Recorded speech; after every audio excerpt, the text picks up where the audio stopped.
ইষ্টপ্রাণ দাদা ও মায়েদের আমার আন্তরিক আনন্দিত জয়গুরু। আজকে ঠাকুরের সত্যানুসরণ পাঠ ও ইষ্ট প্রসঙ্গ করব। আজকে ইষ্ট প্রসঙ্গে করার আগে আমি আগে বাণীটা পড়ে শোনাচ্ছি, তারপরে সেটাকে বিশ্লেষণ করব। তো ঠাকুর শ্রীহস্তলিখিত গ্রন্থে বলেছেন, তুমি অন্যের নিকট যেমন পেতে ইচ্ছা করো, অপরকেও তেমনই দিতে চেষ্টা করো। এমনতর বুঝে চলতে পারলে যথেষ্ট। আপনি সবাই তোমাকে পছন্দ করবে, ভালোবাসবে।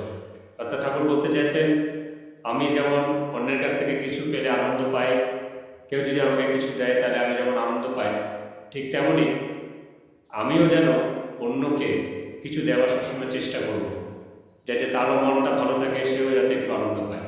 অর্থাৎ আমি যেমন পেলে আনন্দ পাই, তেমন আমি যেন দিয়েও আনন্দ পাই। তাহলে ঠাকুর বলছেন, সবাই তোমাকে ভালোবাসবে, বুঝবে যে মানুষটার মধ্যে যেমন পাওয়ার আগ্রহ আছে, আবার দেওয়ার আগ্রহ আছে। সে যেমন পেলেও আনন্দ পায়, তেমন সে দিয়েও আনন্দ পায়। তাহলে কি হবে, যে দেওয়া নেওয়া থাকলে শুধু এক নয় যে আমি পেলে আমার খুশি হলাম, তাহলে নয়, দিয়েও যাতে আমি খুশি হই, তাহলে ঠাকুর সেটা বেশি পছন্দ করে। নিজে ঠিক থেকে সবাইকে সৎভাবে খুশি করতে চেষ্টা করো, দেখবে সবাই তোমাকে খুশি করতে চেষ্টা করছে।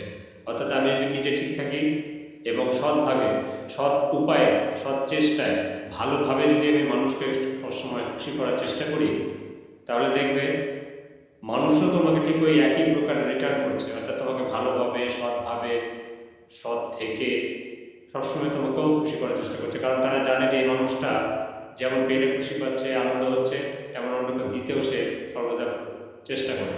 তখন সে অন্য মানুষগুলো তোমার প্রতি করবে, তার আগ্রহ জন্মাবে, তার তোমার প্রতি একটা ভালোবাসা, একটা প্রেম জন্মাবে। তাই সবসময় চেষ্টা করবে যে অপরকেও দেওয়া।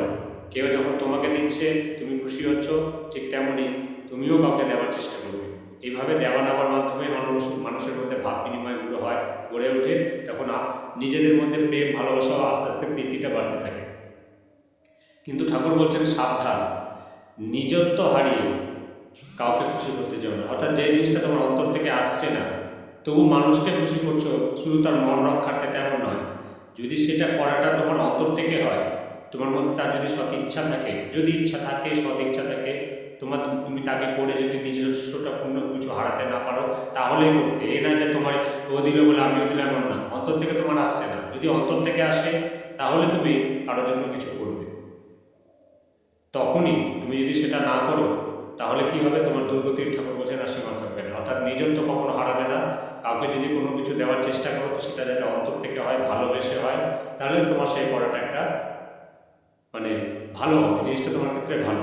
এক্ষেত্রে তুমি কোনো নিজত্ব হারিয়ে কাউকে খুশি করতে যাচ্ছ না। এটা তুমি যেটাই করছো সেটা ভালোবেসে করছো। সেই করাটা ইষ্টের প্রতিও হতে পারে, সেই করাটা বাড়ির ফ্যামিলির মা, বোন, ভাই, দাদা, যা যা সম্পর্ক রয়েছে তাদের মধ্যেও হতে পারে।